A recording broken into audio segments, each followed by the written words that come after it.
আজকের থেকে আমি স্কুল সার্ভিস কমিশন পরীক্ষার ভূগোল সিলেবাসের ওশনোগ্রাফি চ্যাপ্টার থেকে টপোগ্রাফি অফ ওশেন ফ্লোর বা মহাসাগরের তলদেশের ভূপ্রকৃতি নিয়ে ক্লাস শুরু করছি।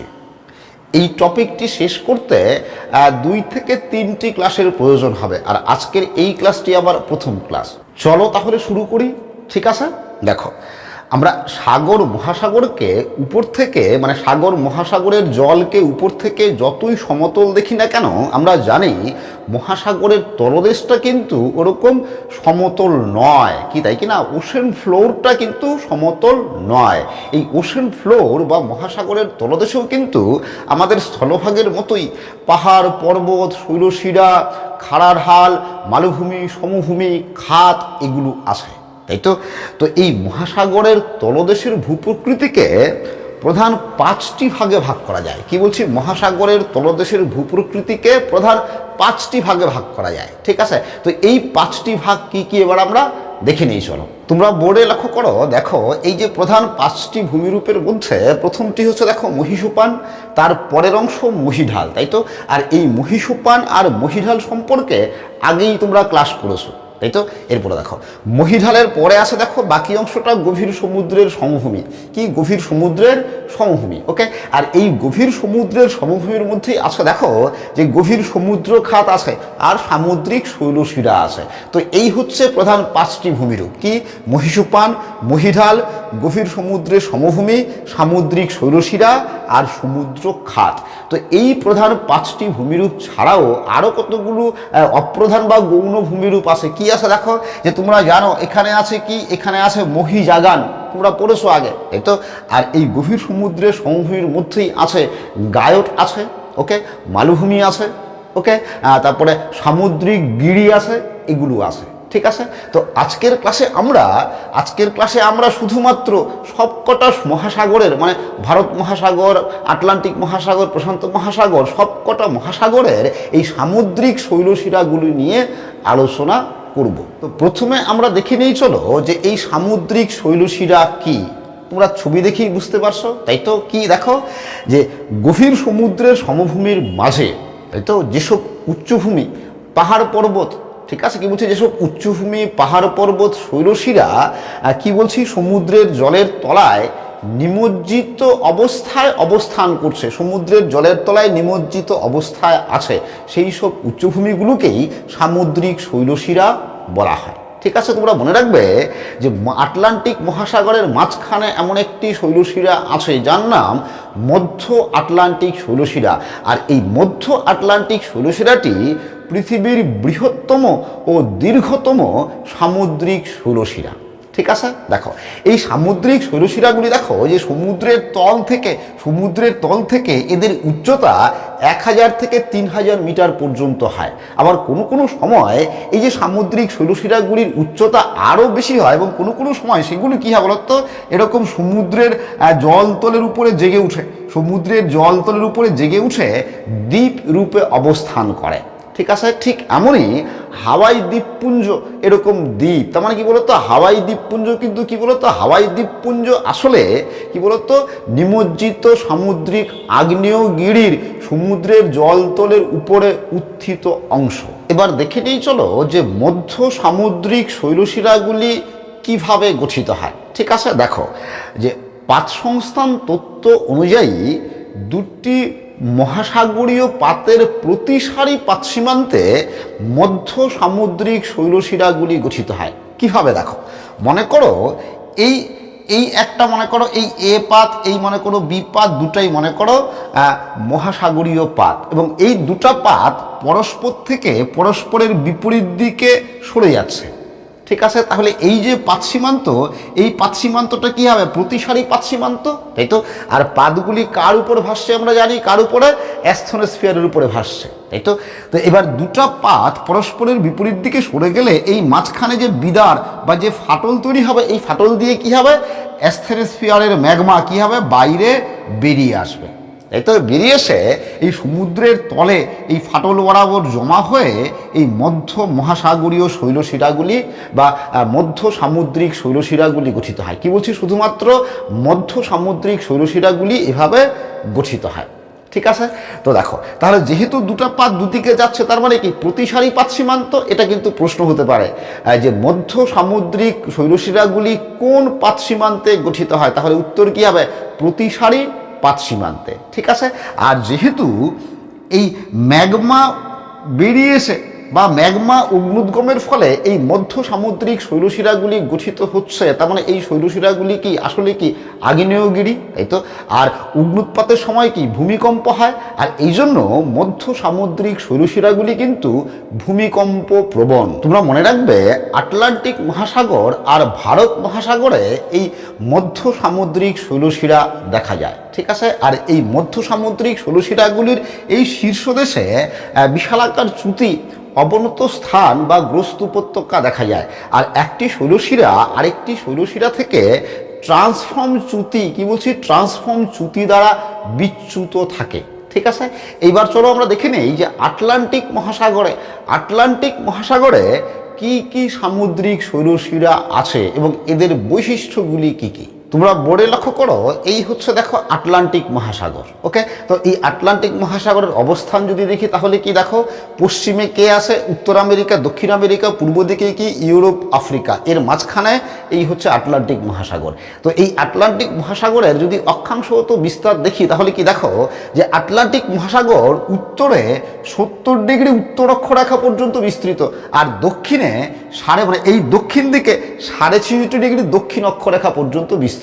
তার মানে যদি বলতো যে আটলান্টিক মহাসাগর আর সুমেরু মহাসাগরের মধ্যে সীমানা নির্দেশ করছে কে, এই 70 ডিগ্রি উত্তর অক্ষরেখা, তাই তো। আবার যদি বলি যে আটলান্টিক মহাসাগর আর কুমেরু মহাসাগরের মধ্যে সীমানা নির্দেশ করবে কে, এই 66.5 ডিগ্রি দক্ষিণ অক্ষরেখা। ঠিক আছে, আর দ্রাঘিমার বিচারে দেখো যে এই পশ্চিম দিকে 85 ডিগ্রি পশ্চিম দ্রাঘিমা রেখা, মানে এদিকে 85 ডিগ্রি পশ্চিম দ্রাঘিমা রেখা আর পূর্ব দিকে 30 ডিগ্রি পূর্ব দ্রাঘিমা রেখার মধ্যে এই আটলান্টিক মহাসাগর অবস্থিত। ঠিক আছে, তো আয়তনের বিচারে এই আটলান্টিক মহাসাগর পৃথিবীর দ্বিতীয় বৃহত্তম মহাসাগর, তোমরা জানো, তাই তো। আর গভীরতার বিচারে মনে রাখবে এই আটলান্টিক মহাসাগর পৃথিবীর তৃতীয় গভীরতম মহাসাগর। এই আটলান্টিক মহাসাগরে যতগুলি সামুদ্রিক শৈলশিরা আছে তার মধ্যে উল্লেখযোগ্য হচ্ছে কি বলতো, মধ্য আটলান্টিক শৈলশিরা। আমি আগেই বলেছি এই মধ্য আটলান্টিক শৈলশিরা পৃথিবীর দীর্ঘতম এবং পৃথিবীর বৃহত্তম সামুদ্রিক শৈলশিরা। ঠিক আছে, এই শৈলশিরাটি কিভাবে আবিষ্কৃত হয় দেখো, একবার চ্যালেঞ্জার জাহাজের মাধ্যমে সমুদ্রে অভিযান চালানো হয়। ঠিক আছে, তো ওই চ্যালেঞ্জার জাহাজের মাধ্যমে সমুদ্রে অভিযান চালানোর সময়, ঠিক আছে, 1872 সালে ওয়াইভিল থমসন এই মধ্য আটলান্টিক শৈলশিরাটি আবিষ্কার করেন। ঠিক আছে, এর অবস্থান কেমন দেখো, এই আটলান্টিক মহাসাগরের ঠিক মাঝ বরাবর দেখো ঠিক এরকম ইংরেজি এস আকৃতিতে অবস্থান করছে এই যে শৈলশিরা, এর নামেই কিন্তু মধ্য আটলান্টিক শৈলশিরা। ঠিক আছে, দেখো এই হচ্ছে দেখো আইসল্যান্ড দ্বীপ। তার মানে কি দেখো যে উত্তরে আইসল্যান্ড দ্বীপ থেকে নিরক্ষরেখা অতিক্রম করে দক্ষিণে এইটা হচ্ছে বুভের দ্বীপ। তো উত্তরে আইসল্যান্ড দ্বীপ থেকে দক্ষিণে বুভের দ্বীপ পর্যন্ত ইংরেজি এস অক্ষরে এই মধ্য আটলান্টিক শৈলশিরাটি অবস্থান করছে। এবং দেখো কিরকম আছে, দেখো এই মধ্য আটলান্টিক শৈলশিরাটি দেখো যে উপকূলের সাথে, মানে আটলান্টিক মহাসাগরের উপকূলের সাথে প্রায় সমান্তরালে অবস্থান করছে। ঠিক আছে, এর দৈর্ঘ্য মানে আইসল্যান্ড থেকে বুভের দ্বীপ পর্যন্ত এর মোট দৈর্ঘ্য দেখো 16,200 কিলোমিটার। ভেবে দেখো 16,200 কিলোমিটার দীর্ঘ এক পর্বতশ্রেণী আটলান্টিক মহাসাগরের তলদেশ দিয়ে আসে। আর আমাদের হিমালয় পর্বত আমরা পৃথিবীর উচ্চতম পর্বত বলি, তাই তো। এই হিমালয় পর্বতের দৈর্ঘ্য কত, মাত্র 2,500 কিলোমিটার, আর এর দৈর্ঘ্য দেখো কত, 16,200 কিলোমিটার। ঠিক আছে, দেখো এই যে মধ্য আটলান্টিক শৈলশিরা আছে, দেখো এই মধ্য আটলান্টিক শৈলশিরা এই দেখো এটা নিরক্ষরেখা। ওকে, নিরক্ষরেখা দেখো এখানে যে একটা সামুদ্রিক খাত আছে, এই সামুদ্রিক খাতটা হচ্ছে রোমাঞ্চ খাত। নাম কি বলছি, রোমাঞ্চ খাত। ঠিক আছে। তো এই রোমাঞ্চ খাত কি করেছে, মধ্য আটলান্টিক স্থলশিরাকে দুটি ভাগে ভাগ করেছে। এটা কিন্তু প্রশ্ন হতে পারে যে কোন সামুদ্রিক খাত মধ্য আটলান্টিক স্থলশিরাকে দুটি ভাগে ভাগ করে, তাহলে উত্তর কি হবে, রোমাঞ্চ খাত। ঠিক আছে। তো এই রোমাঞ্চ খাত ভাগ করার জন্য দেখো এর যে উত্তর অংশ হলো, মানে এই যে উত্তর অংশ, এই উত্তর অংশের নাম দেখো ডলফিন উচ্চভূমি, আর এই দক্ষিণ অংশের নাম মানে মধ্য আটলান্টিক স্থলশিরার যে দক্ষিণ অংশ হলো, এই রোমাঞ্চ খাত ভাগ করার পরে যে দক্ষিণ অংশ হলো, এই দক্ষিণ অংশের নাম চ্যালেঞ্জার উচ্চভূমি। দুটোই কিন্তু প্রশ্ন হতে পারে যে মধ্য আটলান্টিক স্থলশিরার উত্তর অংশের নাম কি, তাহলে উত্তর কি হবে, ডলফিন উচ্চভূমি, আর দক্ষিণ অংশের নাম কি, উত্তর হবে চ্যালেঞ্জার উচ্চভূমি। আর কি দেখো এই যে ডলফিন উচ্চভূমি আছে, এই ডলফিন উচ্চভূমি উত্তর দিকে গিয়ে প্রসারিত হয়েছে, উত্তর দিকে প্রসারিত হয়ে একটা নিমজ্জিত মালভূমিতে পরিণত হয়েছে। এই আইসল্যান্ড আর ল্যাব্রাডার কাছে একটি নিমজ্জিত মালভূমিতে পরিণত হয়েছে, যার নাম টেলিগ্রাফ মালভূমি। ঠিক আছে। তো এখানে কিন্তু প্রশ্ন হতে পারে যে ডলফিন উচ্চভূমি কোন মালভূমিতে গিয়ে মিশেছে, তাহলে উত্তর কি হবে, টেলিগ্রাফ মালভূমি। আবার প্রশ্ন হতে পারে, এরকম প্রশ্ন হতে পারে যে টেলিগ্রাফ মালভূমি কোন মহাসাগরে দেখা যায়, তাহলে উত্তর কি হবে, আটলান্টিক মহাসাগরে দেখা যায়। এবার দেখো প্রসঙ্গত বলে রাখি এই মালভূমিটার নাম টেলিগ্রাফ মালভূমি হলো কেন। ঠিক আছে। দেখো যে এই টেলিগ্রাফ মালভূমিতেই পৃথিবীতে প্রথম, ঠিক আছে, টেলিগ্রাফ লাইনের জন্য, টেলিগ্রাফের জন্য কেবল লাইন সাবমেরিনের মাধ্যমে এই টেলিগ্রাফ মালভূমিতে পোতা হয়। ঠিক আছে। এই জন্য এই মালভূমিটার নাম হয়েছে টেলিগ্রাফ মালভূমি। ঠিক আছে। আর দেখো এই যে মধ্য আটলান্টিক স্থলশিরার দক্ষিণের অংশ, এই চ্যালেঞ্জার উচ্চভূমি গিয়ে কুমেরু শৈলশিরার সঙ্গে মিলিত হয়েছে। আর দেখো এই মধ্য আটলান্টিক স্থলশিরা, মানে এই যে মধ্য আটলান্টিক স্থলশিরা দেখো সমুদ্রপৃষ্ঠ থেকে কিরকম, দেখো মনে করো এটা সমুদ্রপৃষ্ঠ, এটা মধ্য আটলান্টিক স্থলশিরা। ঠিক আছে। এই সমুদ্রপৃষ্ঠ থেকে 3000 মিটার গভীরে অবস্থান করছে, মানে এখান থেকে এর গভীরতা কত, 3000 মিটার। ঠিক আছে। আর এই মধ্য আটলান্টিক স্থলশিরা সমুদ্রের তলদেশ থেকে, ঠিক আছে, সমুদ্রের তলদেশ থেকে 1 থেকে 2000 মিটার উঁচু হয়ে আসে। ঠিক আছে। এবং কোনো ক্ষেত্রে এর উচ্চতা বেশি হয়, কি বলতো, কোনো ক্ষেত্রে এই কোথাও মানে কোনো জায়গায় এই উঁচু হয়ে এরকম সমুদ্রের উপর জেগে উঠে দ্বীপ রূপে অবস্থান করছে। ঠিক আছে। দেখো এই মধ্য আটলান্টিক স্থলশিরায় যে দ্বীপগুলি আছে, সেই দ্বীপগুলো কি কি দেখো, যে আর্জোস, এসেনসিয়ন, কেপ ভার্দে, গফ, সেন্ট হেলেনা, এই দ্বীপগুলো কি বলতো এই মধ্য আটলান্টিক স্থলশিরারই কি বলতো সমুদ্রের জলে উত্থিত অংশ। ঠিক আছে। আর মনে রাখবে এই আর্জোস দ্বীপের লিকো শৈল শহরটি হচ্ছে এই মধ্য আটলান্টিক স্থলশিরার সর্বোচ্চ অংশ। পাত সংস্থান তত্ত্ব অনুযায়ী দেখো যে এই ইউরেশীয় আর আফ্রিকা পাত এবং এই আমেরিকা পাত, এটাকে বলছে ইউরেশীয় আর আফ্রিকা পাত, আর এই আমেরিকা পাত পরস্পর থেকে দূরে সরে যাওয়ার জন্য, বিপরীত দিকে সরে যাওয়ার জন্য এই পাতগুলির প্রতিসারী পাত সীমান্তেই এই মধ্য আটলান্টিক শৈলশিরা গঠিত হয়েছে। এবার দেখে নিয়ে চলো যে এই মধ্য আটলান্টিক শৈলশিরা ছাড়া আর এই আটলান্টিক মহাসাগরে আর কি কি শৈলশিরা আছে। দেখো এই আইসল্যান্ড আর স্কটল্যান্ডের মাঝে দেখো এখানে একটা শৈলশিরা আছে, এই একটা শৈলশিরা, এই শৈলশিরাটার নাম দেখো ওয়াইভিল থমসন শৈলশিরা। ঠিক আছে। এখানে একটা শৈলশিরা আছে দেখো, এর নাম এই আর্জোস শৈলশিরা। ঠিক আছে।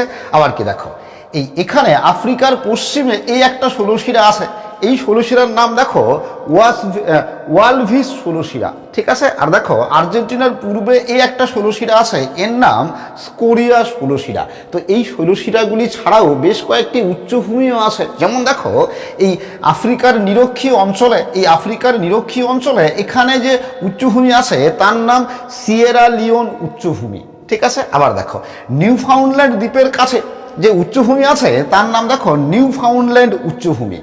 আর দেখো এই ব্রাজিলের আর্জেন্টিনার পূর্ব দিকে এই যে উচ্চভূমি আছে, এই উচ্চভূমিটার নাম দেখো রিও গ্রান্ডি উচ্চভূমি।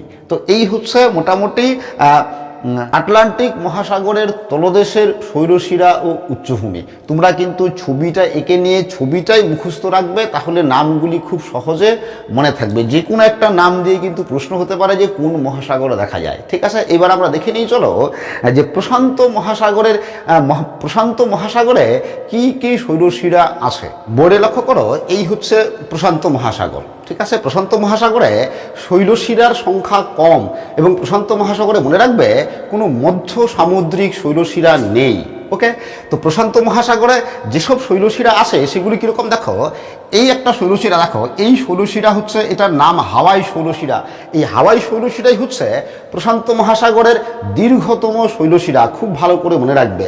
আর এই হাওয়াই শৈলশিরারই উত্থিত অংশ হাওয়াই দ্বীপপুঞ্জ রূপে অবস্থান করছে। ঠিক আছে, আর দেখো এখানে একটা শৈলশিরা আছে, দেখো এই শৈলশিরাটার নাম মার্কাস নেকার শৈলশিরা। ওকে, আর কি দেখো, এই দেখো এটা হচ্ছে নিউজিল্যান্ড, নিউজিল্যান্ডের উত্তর পশ্চিমে দুটো শৈলশিরা আছে। দেখো এই শৈলশিরাটার নাম নরফক শৈলশিরা, আর এই যে এই শৈলশিরাটার নাম লাউহাউ শৈলশিরা। ওকে, আর দেখো এই হচ্ছে দেখো চিলি, দক্ষিণ আমেরিকার চিলি, চিলির পশ্চিমে এই আরেকটা শৈলশিরা আছে।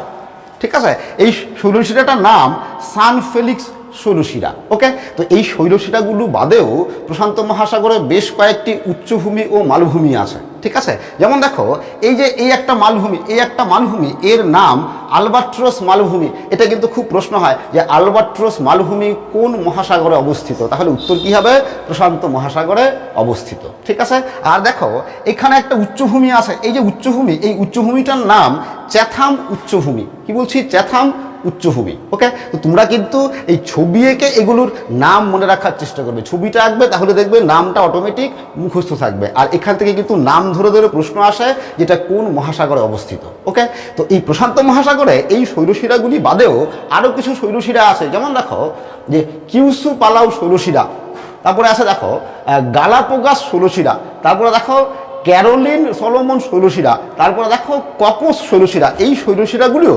প্রশান্ত মহাসাগরে অবস্থান করছে। ঠিক আছে, তো এই হচ্ছে প্রশান্ত মহাসাগরের শৈলশিরা। এবার আমরা দেখে নিয়ে চলো যে ভারত মহাসাগরে কি কি শৈলশিরা আছে। তোমরা বোর্ডে লক্ষ্য করো, এই হচ্ছে ভারত মহাসাগর। এই ভারত মহাসাগরেও কিন্তু আটলান্টিক মহাসাগরের মতোই ভারত মহাসাগরের মাঝ বরাবর একটি সুদীর্ঘ শৈলশিরা আছে, যে শৈলশিরাটি মধ্য ভারত মহাসাগরীয় শৈলশিরা নামে পরিচিত। দেখো এখানে দেখো এই যে এই শৈলশিরাটি, দেখো যে এখানে এই লক্ষদ্বীপ থেকে শুরু করে দেখো দক্ষিণ দিকে এরকম এই বিস্তৃত হয়ে, এই দক্ষিণ দিকে বিস্তৃত হয়ে একদম কুবেরু মহাসাগর পর্যন্ত বিস্তৃত। তো এই ভারত মহাসাগরের মাঝ বরাবর এই শৈলশিরাটির নামে কি বলছি, মধ্য ভারত মহাসাগরীয় শৈলশিরা। মনে রাখবে এই মধ্য ভারত মহাসাগরীয় শৈলশিরাটি ভারত মহাসাগরের দীর্ঘতম শৈলশিরা। ওকে, তো এই শৈলশিরাটি তিনটি অংশে বিভক্ত। দেখো এর উত্তরের অংশ, এই যে এখান থেকে এই যে এইটুকু অংশ, এর উত্তরের অংশের নাম লাক্ষাদ্বীপ চাগোস শৈলশিরা। কি বলছি, এর উত্তরের অংশের নাম লাক্ষাদ্বীপ চাগোস শৈলশিরা। আর এই মাঝের অংশের নাম, এই যে মাঝখানের অংশ, এই মাঝের অংশের নাম চাগোস সেন্ট পল শৈলশিরা। কি বলছি, মাঝখানের অংশের নাম চাগোস সেন্ট পল শৈলশিরা। এইবার এই শৈলশিরাটি দক্ষিণ দিকে আস্তে আস্তে বিস্তৃত হয়ে এখানে দেখো একটা মালভূমিতে পরিণত হয়েছে। এটা একটা মালভূমি। ওকে, এই মালভূমিতে পরিণত হয়েছে। এই মালভূমিটার নাম আমস্টারডাম সেন্ট পল মালভূমি। খুব ভালো করে মনে রাখবে, কিন্তু প্রশ্ন হতে পারে যে আমস্টারডাম সেন্ট পল মালভূমি কি কোন মহাসাগরে দেখা যায়, তাহলে উত্তর কি হবে, ভারত মহাসাগরে দেখা যায়। ওকে, এবার দেখো আর এই যে দক্ষিণের অংশ, এই যে দক্ষিণের এই অংশটার নাম কার্গুয়েলেন গাউসবার্গ শৈলশিরা। কি বলছি, কার্গুয়েলেন গাউসবার্গ শৈলশিরা। ওকে, তো এই শৈলশিরা ছাড়াও আরও কতগুলি শৈলশিরা দেখো ভারত মহাসাগরে আছে। কিরকম দেখো, এই যে এই শৈলশিরাটার নাম সেকোট্রা চাগোস শৈলশিরা। ওকে, আবার দেখো এই মাদাগাস্কার দ্বীপের উত্তরে, এই দ্বীপটার নাম মাদাগাস্কার দ্বীপের উত্তরে এই একটা শৈলশিরা আছে। এই শৈলশিরাটার নাম সেসেলস শৈলশিরা। কি বলছি, সেসেলস শৈলশিরা। আর এই মাদাগাস্কার দ্বীপের দক্ষিণে এটা মাদাগাস্কার দ্বীপ বলছি, মাদাগাস্কার দ্বীপের দক্ষিণে এই যে আরো একটি শৈলশিরা আছে, এই শৈলশিরাটার নাম মাদাগাস্কার শৈলশিরা। ওকে, আবার কেমন দেখো এই চাগোস সেন্ট পল শৈলশিরা থেকে আরেকটি শৈলশিরা দক্ষিণ পশ্চিম দিকে বিস্তৃত হয়েছে, এর নাম দক্ষিণ পশ্চিম ভারত মহাসাগরীয় শৈলশিরা। ওকে, আবার এর থেকে দেখো দক্ষিণ পূর্ব দিকে আরেকটি শৈলশিরা বিস্তৃত হয়েছে, মানে এই যে এই শৈলশিরাটা, এর নাম ক্রোজেট শৈলশিরা। ওকে, আর কি দেখো এখানে দেখো এই ভারত মহাসাগরের পূর্ব দিকে দেখো একদম স্ট্রেট লাইনে, এই একদম স্ট্রেট লাইনে একটা ষোলশিরা অবস্থান করছে। এই যে স্ট্রেট লাইনে ষোলশিরাটা অবস্থান করছে, এই ষোলশিরার নাম 90 ডিগ্রি শৈলশিরা। কি বলছি? 90 ডিগ্রি ভারত মহাসাগরীয় শৈলশিরা। কেন? দেখো একদম স্ট্রেট লাইন আছে, লম্ব আছে, এই জন্য 90 ডিগ্রি। ওকে, আবার এই 90 ডিগ্রি ষোলশিরা থেকে দেখো আরেকটি অংশ বিস্তৃত হচ্ছে, এই একটি ষোলশিরা, এর নাম দক্ষিণ পূর্ব ভারত মহাসাগরীয় ষোলশিরা। ওকে, আর এখানে এখানে একটা নিমজ্জিত মালভূমি আছে বা উচ্চভূমি আছে। কি বলছি? নিমজ্জিত উচ্চভূমি আছে ভারত মহাসাগরের, মানে বঙ্গোপসাগরের দক্ষিণে একটি নিমজ্জিত উচ্চভূমি আছে। এই উচ্চভূমিটার নাম বঙ্গীয় উচ্চভূমি। ওকে, তো এই হচ্ছে ভারত মহাসাগরের শৈলশিরা ও উচ্চভূমি এবং মালভূমি। তোমরা কিন্তু অবশ্যই প্রত্যেকটা মহাসাগরের ছবি এঁকে ছবিটাই মুখস্থ করবে, কোন কোন শৈলশিরা আছে ছবিটাই মুখস্থ করবে, তাহলে সহজে মনে থাকবে। ওকে, তো আশা করি তোমরা বুঝতে পেরেছো। আজ আমি এখানেই শেষ করছি। তোমরা সবাই ভালো থাকবে, সুস্থ থাকবে। আবার দেখা হবে পরের ক্লাসে।